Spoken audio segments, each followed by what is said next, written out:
Thanks again, and it's wonderful to see familiar faces again and to make some new friends. It's wonderful to have so many Mongolian specialists here in one place, and we're going to get together, I think, tomorrow and kick around a lot of other ideas.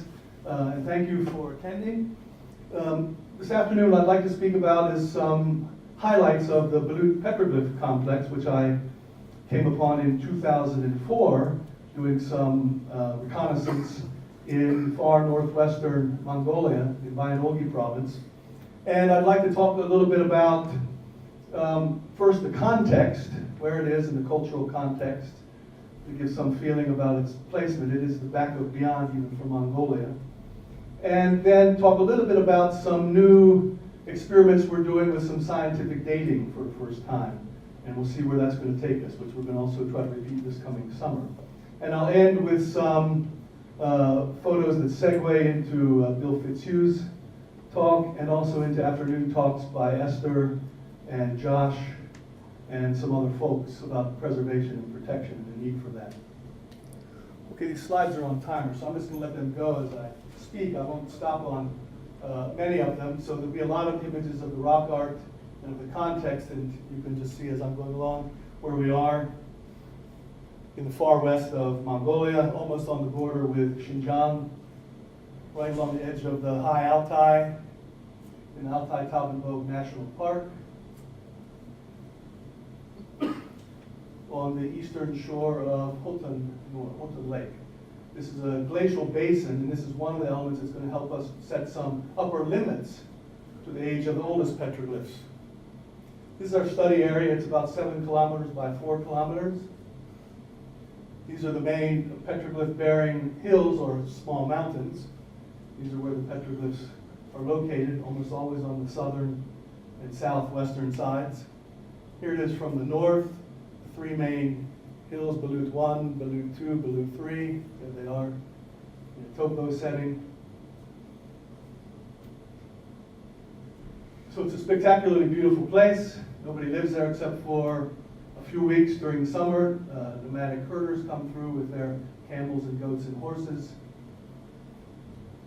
on their way to higher ground a little bit to the north of our site.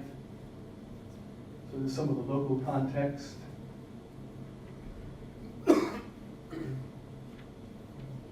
Getting there, as those of you who work in these places in Mongolia know, is half the fun. It's always better to travel with more than one vehicle. Even in little tiny places, you can get stuck up to your axles. And this is a regular occurrence. You're on Mongolian time, nothing happens according to a watch. We're on schedule. Middle of summer where we are because of the elevation and the latitude, it snows. Even in the middle of July. This was my first summer there and it scared the bejeebers out of me. This is again a view when it clears up, and this is an extraordinary place. This is some of the panels. The rock art is outdoor. It's on the polished surfaces from the glaciers, carving away the bedrock. This is our team doing some recording, summer of 2011. We make a lot of tracings and then photograph them so we can study them in greater detail. Sometimes things that photographs don't cover. So here is an idea of the number of petroglyphs. Total number is nearly 12,000 in this area, of which about 8,000 are recognizable or identifiable figures. Very many are worn away. We call them indistinguishable figures. And very many are just kind of spots or marks, and we just call them marks, which don't look to be representative, but some of them in clusters may have some kind of symbolic function. We're not sure. But you can see the greatest numbers on Biluut 1, which is closest to the lake, and Biluut 3. By cultural period, by far and away the largest number are Bronze Age, almost 75%. Next is Iron Age. But what's interesting is that these aren't randomly placed, either by figure or especially by cultural period. There are distinct preferences for one of the mountains or hill sites over others. So you can see, for example, in Biluut 2, 50% are Iron Age. You can see, for example, on the Wheat and Gold Delta, which only has a couple hundred petroglyphs. 33% of them are archaic. Archaic means pre-Bronze Age, Neolithic, possibly Paleolithic. So there are distinct patterns which we're trying to sort out to figure out what mattered to these people at different times. So for example, there's a distinct statistical difference where horses are found, horse figures, where human images are found on different hills. So this study is an ongoing study, been studying it for the last 13 years, and with very many different folks from different disciplines, as you can see here, anthropology and archaeology, but also geologists and glaciologists, paleobotanists, coming this summer to study the pollen records so we can see when the first grasses appeared, after the ice disappeared, which will also give us an upper limit to the petroglyphs. We record for each petroglyph over 20 data points, what kind of figure it is, what period, size, latitude, longitude, elevation, etc., inclination, technique, style, orientation, whether they're facing left or right, up or down, and so on. What I'm going to focus on today is the dating and means of doing that and some of the problems and limitations. Okay. So now I'm just going to run through a bunch of images so you can see the great variety of figures, figure types, and also within each figure type, the great variety within them.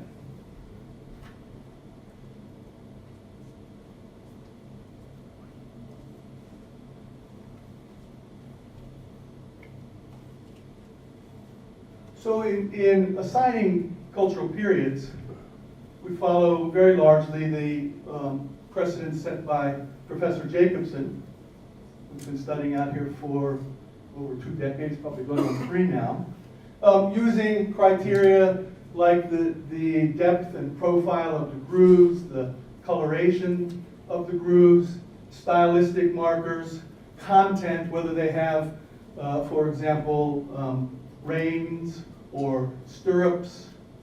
Things like this are indicators. Here we have the giant horse rock from the Turkic period. You can see the stirrups, which are an indicator of that, and the great variety of written figures. Deer feature very prominently, bulls, then horses. Some of these are incredibly anatomically detailed. Many are very stylized. Here we have a version of the Mongolian deer in a later time.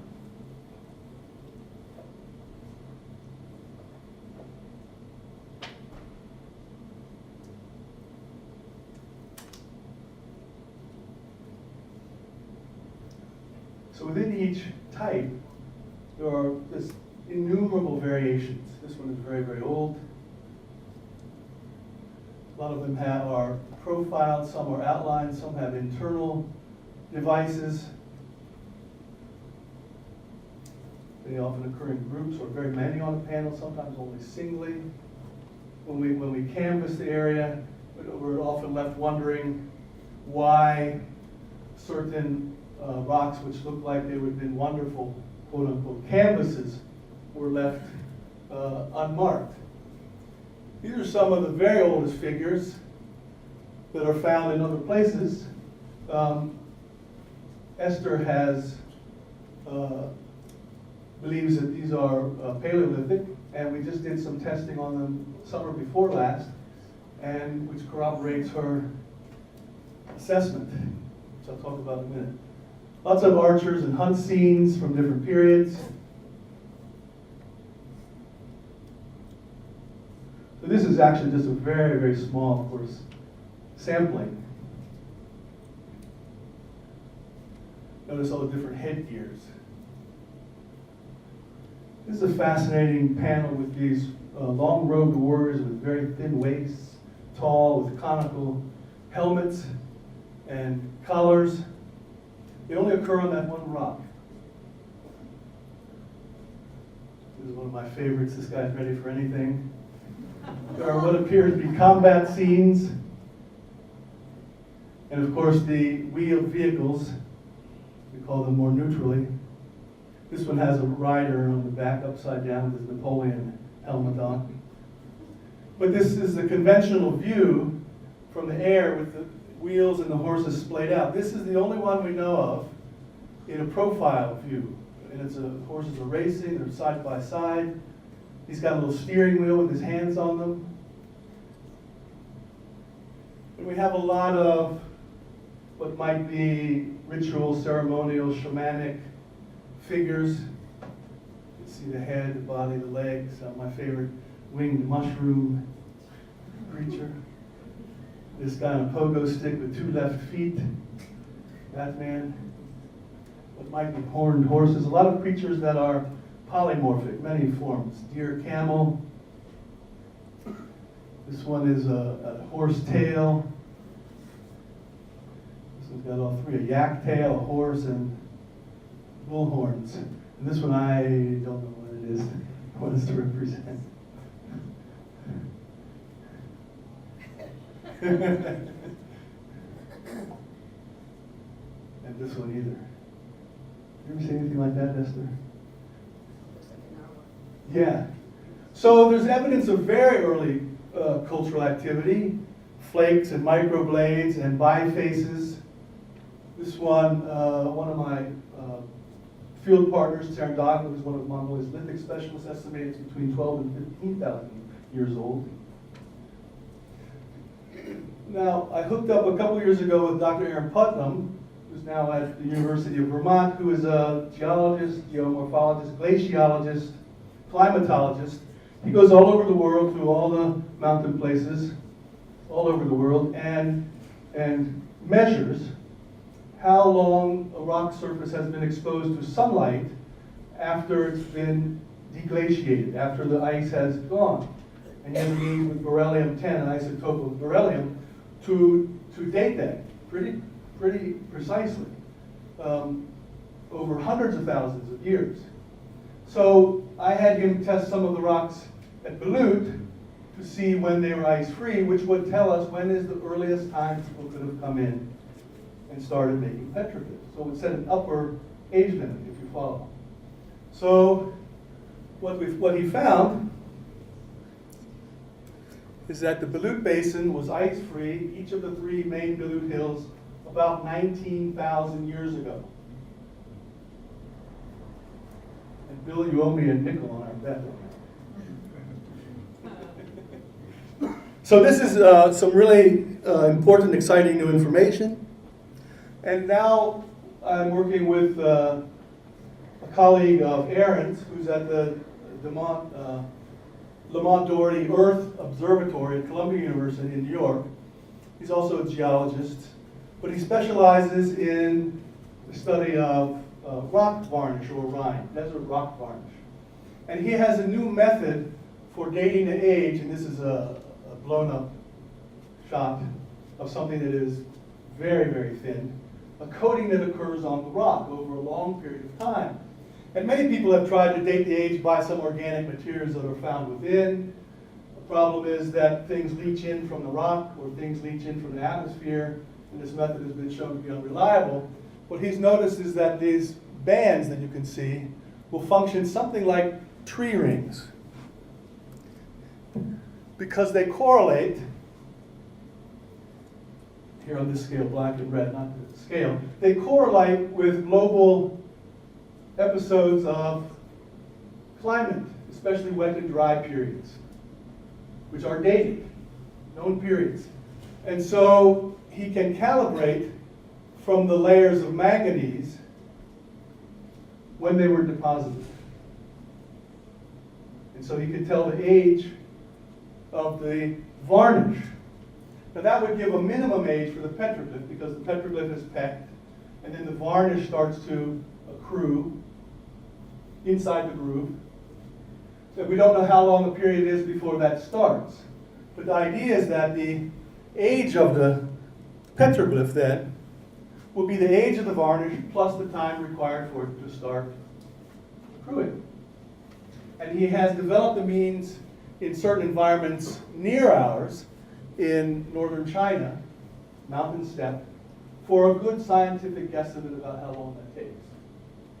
And if his method works out, we will be able to put these petroglyphs not within periods of many hundreds or even thousands of years, because if we say it's a Bronze Age petroglyph, that covers perhaps 1,500 years. Iron Age, 1,000 years, and so on. This method, we might be able to put the petroglyphs within 100 years. Fingers crossed.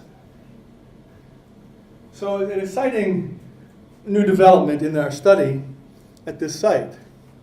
So here is looking in a petroglyph groove with a magnifier to see if there's enough varnish buildup. What we did was we took small samples, little tiny pieces of varnish from a groove, and subjected that then to this microstratigraphic analysis. And we started with figures that we were pretty certain what period they were and a restricted period. So for example, these images of Mongolian deer, which look just like the ones on deer stones, we know that their age is about 1200, 700 BC. So this would be a kind of check on his method. And so far, here we go. So far, our results look to be pretty good. So this is this shamanic or ceremonial figure. We took a little tiny piece here out of this crook. You can't see the bands very well in this photo, but his age assignment is 6,500 years. This pair of figures is, we believe, much, much older, and we took a little spot from this figure, and we have 10,300 years.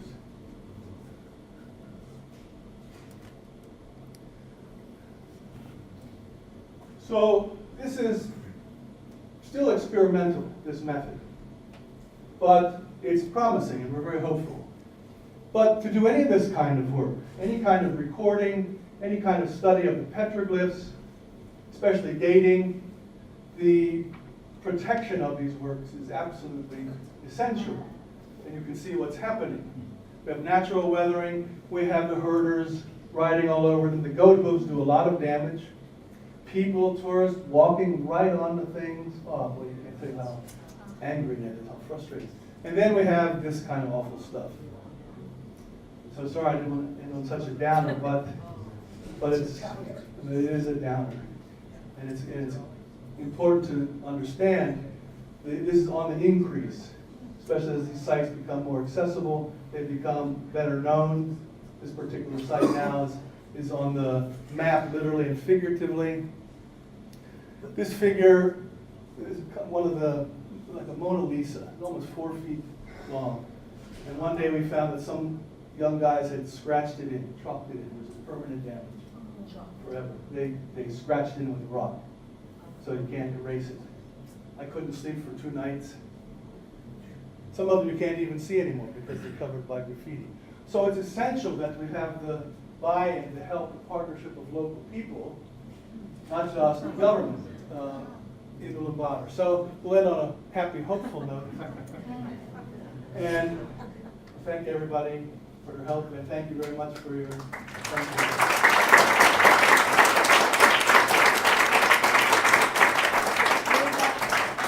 Time for 2 questions. Oh, so many questions. Afterwards, we can meet up. Do you ever find any of those petroglyphs or whatever by themselves? You mean singly? Yes. Yes, very often. Really? Very often. Often, sometimes it's just a very small one.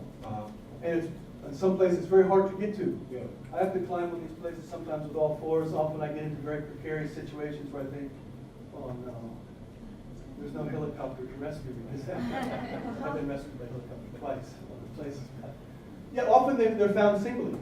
Sometimes just little tiny ones off in some places. Now, sometimes I think these are made maybe by, when they're far away from these main sites, main hills, they may just be sort of doodles by herders while in their time. Some of them are little crude things, Otherwise, I believe that this is the work of specialists. There's so many, tens of thousands, but when you think of the long period of time that they're created over, for example, the Bronze Age, we have about 4,500 figures from the Bronze Age. Well, the Bronze Age lasts about 1,500 years. Now, think that there are more lost than we have. So even if we triple that, it's only going to be a handful every year, a very small number. So I think that points to the work of just one or very few specialists. Pardon me, do you know about the petroglyphs on Rain Mountain in Tiburon and the ones on the rock wall here in Berkeley?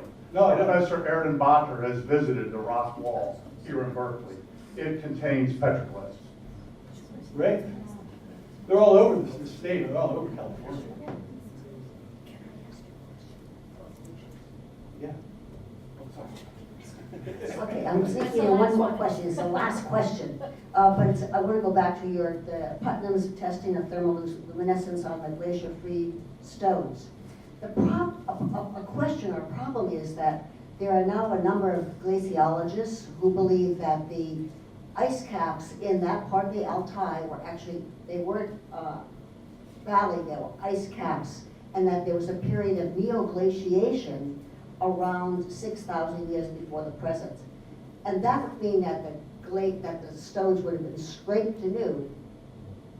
And I'm wondering how that would affect your concerns. Right. Well, it would, obviously. So that's a question we have to put to Aaron. So I will try to deflect that as much as I can. Yeah, so I would like to know about that data. I don't know if he knows about it. He's done a pretty thorough study. He's been out there 3 or 4 years now. And he's done a pretty thorough study about the geomorphology and the development of ice and the retreat of ice. So, yeah, surely that will affect it.